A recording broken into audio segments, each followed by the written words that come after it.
Hello and welcome to my YouTube channel ChemWis. In this video we are going to learn Chapman rearrangement.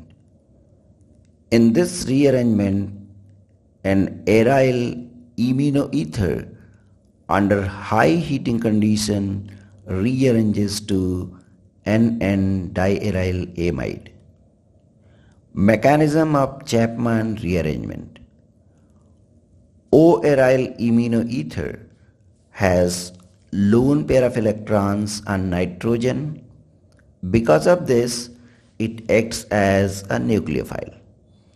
Under high heating, nitrogen attacks on O-aryl ring to produce oxazete intermediate.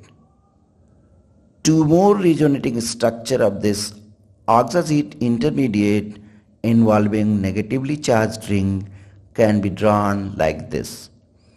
Now aromatization and at the same time 4-membered ring opening like this gives N N-diaryl amide. For example, N-phenyl benzamide when allowed to react with POCl3 produces N-phenyl benzimidoyl chloride, which after reaction with phenoxide gives this O-aryl amino ether.